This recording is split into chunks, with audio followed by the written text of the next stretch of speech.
What is the value of one dwarf saying I'm taller than the other dwarfs? Take a look. Nigeria, and reminded Nigerians that the day you become great, that is the day Africa becomes great. When I hear in Nigeria economists and politicians telling me that the GDP of Nigeria is 500 billion United States dollars, and that therefore it is the biggest economy in the world, I am reminded of the words of Yoweri Kaguta Museveni, my friend, when he says, in a debate, the time is now for Africa to ask fundamental questions. Because if you ask the wrong questions, you'll get the wrong answers. And I'm suggesting to us that Africa is already asking those questions. You know, in the year 2013, African heads of states and government sat in Addis Ababa, Ethiopia. That was during the chairmanship of South Africa's Nkosazana and Dlamini Zuma.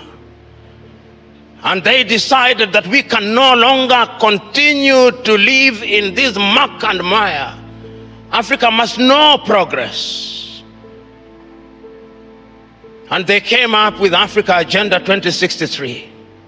My sister spoke to it so very ably and eloquently and passionately. What we don't say is that during that week, Nkosazana and Dlamini Zuma wrote an apology letter to Kwame Nkrumah, telling Kwame, we apologize. What we are doing now, you saw in 1963. A house divided against itself cannot stand. Now we are living through Africa Agenda 2063.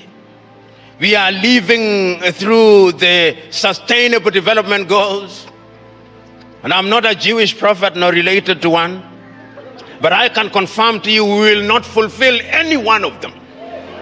You cannot, in the nature of things, engage the reverse gear and then think you'll reach your destination. You cannot. And that is what most African countries have done. So the time is now, as the cliche goes, when you are in a hole, you stop digging. And Africa must stop digging. And if we stop digging and we look at what we have, Africa Continental Free Trade Area says that we are going to trade amongst ourselves. In the world, Africa trades ourselves at best at 20%. Europe at about 70%, North America possibly 65%, Asia now going to 60%, Latin America going to 55%, Africa 20%. What must we do? We must stop certain things that stand in our way. Conflict. Look at Africa as I speak to you. Look at Sudan. For the last 2 months, there is no economic activity in Sudan. They are destroying what they once built. Even if you wanted to trade, who do you trade with? Generating us at now 2.5 million refugees. I do not hear the voices of African leaders, no. Their silence is eloquent. And when they speak mutedly in sanitized languages, and people are dying. Children who ought to be vaccinated in Sudan are not getting vaccinated.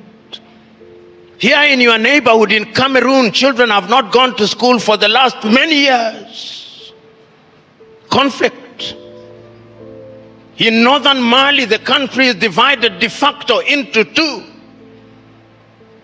In the Democratic Republic of Congo, 120 armed groups, yet it is the busiest airspace in the continent of Africa. Minerals are being taken away to Europe and America. Central African Republic, the same. Libya, the same. Several months ago, I wrote to the chair of the African Union and all African heads of states and said, convene a meeting with only one agenda item. What can we do to save Africa from this slide? Only 4 replied. That is the state of the continent of Africa. We must deal with the basic things. We must solve conflict. We must change our governance. Because if we don't deal with the question of governance, we are going nowhere. Africa has become a continent where after every election there is conflict, because the pursuit of power is the cutthroat competition where throats are actually cut.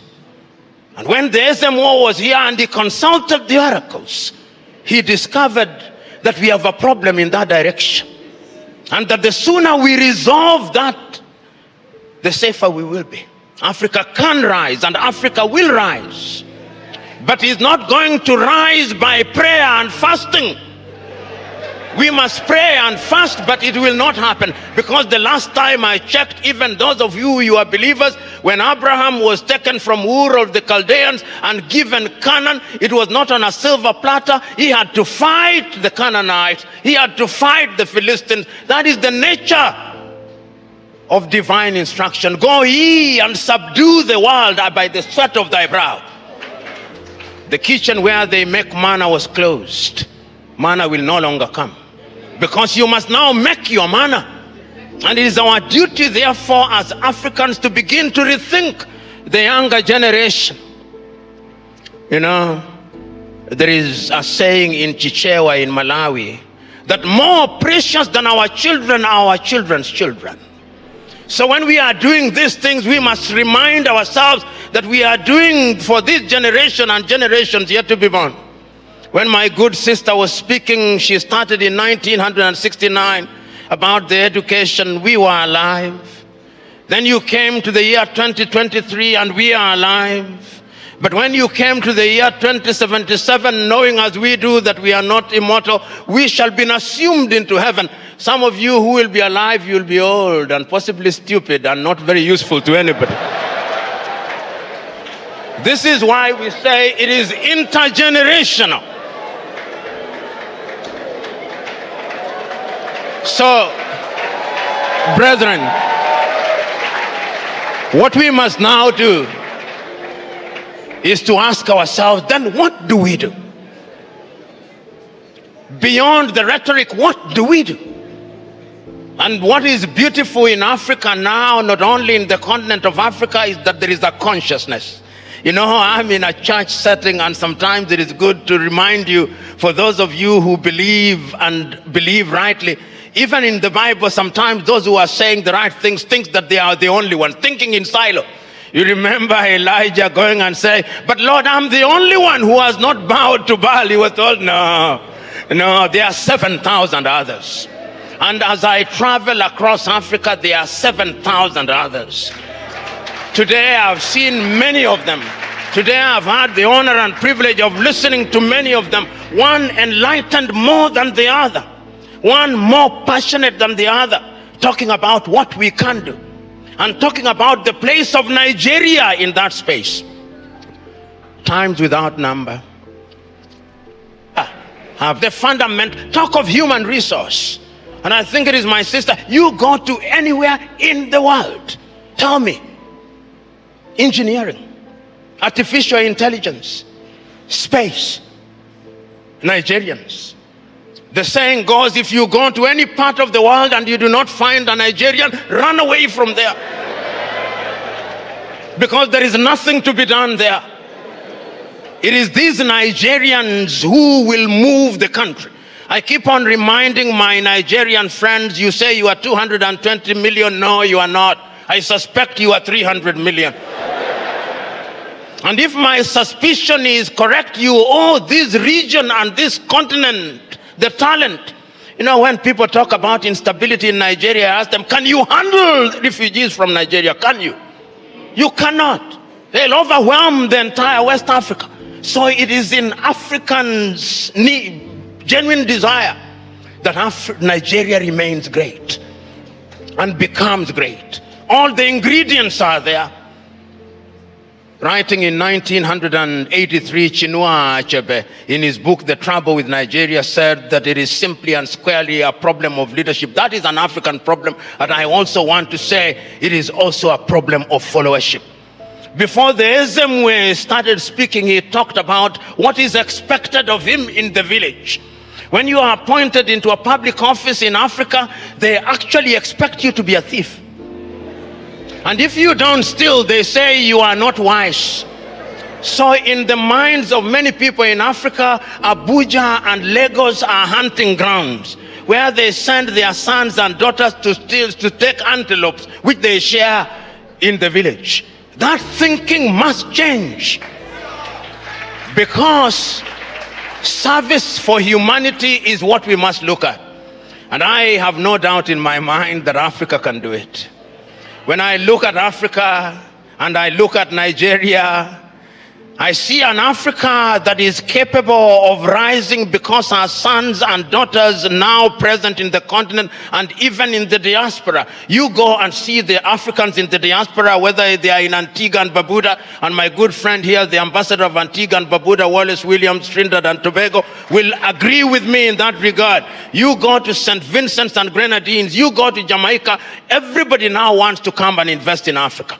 But we must make the circumstances right. So we must improve our politics. We must make our laws enabling. We must improve our agriculture. We must improve our health. We must improve our education system. We must improve the quality of the environment, so that we stop our young men and women dying in the Mediterranean Sea, dying off the coast of Dhaka, going into modern day slavery in Saudi Arabia, in that part of the world. It can be done. We have seen it done during our lifetime. We have seen South Korea do it. We have seen China do it. We are seeing India do it. We can see Indonesia doing it. We have seen Vietnam after the war doing it. And within the continent of Africa, there are other examples. We have seen Rwanda rise like a phoenix during our lifetime. We have seen Botswana do it. We have seen Cabo Verde do it. We have seen Mauritius doing it. It can be done. And if we agree that it can be done, what we must now do is to take a solemn vow. And that solemn vow must come from these words spoken by Julius Kambarage Nyerere on the 6th day of March 1997 in Accra, Ghana, when he was called upon to be the guest on the 40th anniversary of Ghana's independence. This is what he said, and I say this, then I shut up and sit down.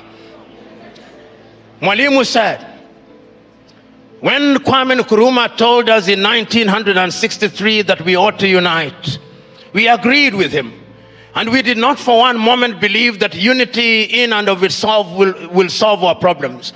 What we believe that unity will make our voices as Africans to be respected, because the rest of the world is not bothered about our Ghanaianness or our Tanzanianness. He did not say this, but I'm adding, but our Nigerianness or Ugandanness. The rest of the world only knows about Africa. The time is now. Our generation fought the colonialists and brought what we thought was independence, but they gave us the crown without the jewel.